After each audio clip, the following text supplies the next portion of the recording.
आमचे युवा नेते माननीय नवीद मुश्रीफ साहेब यांचे सर्वात तरुण गोकुळच्या चेअरमनपदी निवड झाली आणि साहेब एकच जल्लोष राष्ट्रवादी काँग्रेस पार्टीचे कार्यकर्तेमध्ये झाला। गडिंग्लज शहर असेल, गिजवणे कडगाव मतदारसंघ असेल, तुम्ही चेअरमन झाल्या साहेब गावोगावी फटाकडे वाजवून साखरपेढे वाटून आम्ही आनंद उत्सव साजरा केला। कारण ही तसंच होतं की एक सक्षम नेतृत्वाला आज गोकुळ सारख्या मोठ्या सहकारी संस्थेच्या चेअरमनपदी संधी मिळालेली होती। आदरणीय नवीद मुश्रीफ साहेबांना ज्या ज्यावेळी नेतृत्व करण्याची संधी मिळाली त्या नेतृत्वामधून साहेबांनी आपलं कार्य सिद्ध केलेलं आहे। हसन मुश्रीफ फाउंडेशनचं अध्यक्षपद भूषवत असताना सामाजिक, शैक्षणिक, आरोग्य, क्रीडा, सांस्कृतिक या क्षेत्रात आदरणीय नवीद मुश्रीफ साहेबांनी मोलाचं कार्य करून या महाराष्ट्रामध्ये हसन मुश्रीफ फाउंडेशन हे मदतीला धावून जाणारं फाउंडेशन म्हणून ओळख निर्माण केली।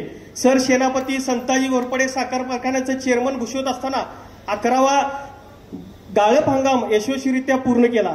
शेतकऱ्यांसाठी नेहमीच जास्तीत जास्त दर देऊन शेतकऱ्यांचं एकरी उत्पन्न वाढवण्यासाठी ऊस परिषद असेल, बियाणे वाटप असेल, कर्ज पुरवठा असेल यामार्फत कारखाना सक्षमपणे चालवलेला आहे। तसेच याचं पोचपावती म्हणून देश पातळीवर, राज्य पातळीवर नवीद मुश्रीफ साहेबांना कार्यामुळे अनेक पुरस्कार हे कारखान्याला मिळालेले आहेत।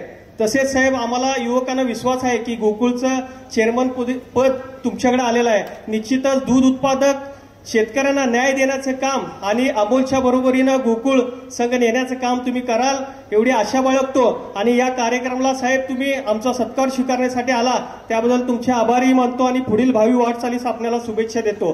तसेच तुमचं औचित्य साधून आज बांधकाम कामगारांना संसार उपयोगी भांडी संच वाटप कार्यक्रम आम्ही घेतलेला आहे।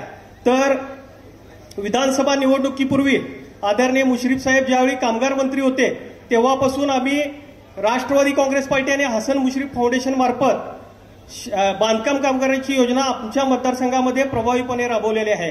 साहेब आम्हाला सांगायला अभिमान वाटतो आम्ही मतदारसंघामध्ये एकूण 15,000 बांधकाम कामगारांची नोंदणी पूर्ण करून त्यांना 15,000 पेटी सुरक्षा संच वाटप आम्ही पूर्ण केले होते। तसेच साहेब आजपर्यंत जी शैक्षणिक शिष्यवृत्ती होती कागल विधानसभा मतदारसंघामध्ये साहेब गडिंग्लज शहर आणि कडगाव कोलगे कालच आकडा साहेब मी घेतला 23 कोटी रुपयाची शिष्यवृत्ती आम्ही आजपर्यंत देण्यामध्ये यशस्वी झालेलो आहोत। आणि मागच्या 1 वर्षापूर्वी बांधकाम कामगारांसाठी नवीन भांडी संच योजना ही चालू झाली। साहेब 1 वर्षामध्ये 801,000 लाभार्थी धरून 9,259 कुटुंबांना आम्ही भांडी संच देण्यामध्ये राष्ट्रवादी काँग्रेस पार्टीचे कार्यकर्ते यशस्वी झालेले आहेत साहेब।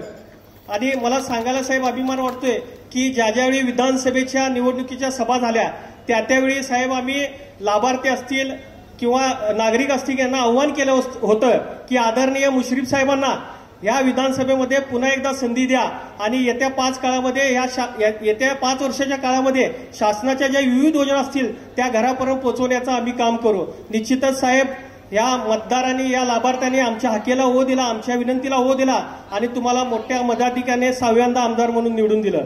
साहेब काम करत असताना कडगाव कोलगे मतदारसंघ असेल, गडिंग्लज मतदारसंघ असेल, गडिंग्लज मतदारसंघातील प्रभाग असतील, कडगाव कोलगे मधले गाव असतील जिथं साहेब राष्ट्रवादीच्या कार्यकर्त्यांनी प्रशासकीय शासनाच्या ज्या योजना आहेत ज्या तळागाळापर्यंत पोहोचवल्यात त्या गावामध्ये साहेब तुम्हाला लीड आणि प्रभागामध्ये लीड मिळालेला आहे। निश्चितच साहेब इथून पुढच्याही काळात हे काम असंच आम्ही चालू ठेवू आणि ज्याप्रमाणे तुम्ही आदरणीय मुश्रीफ साहेबांच्या मागे या विधानसभा निवडणुकीमध्ये राहिला तसेच येत्या नगरपालिका आणि जिल्हा परिषद निवडणुकीमध्ये आमच्या मागे राहून आमच्या उमेदवारांना भरघोस मताने निवडून द्यावं एवढी विनंती करतो।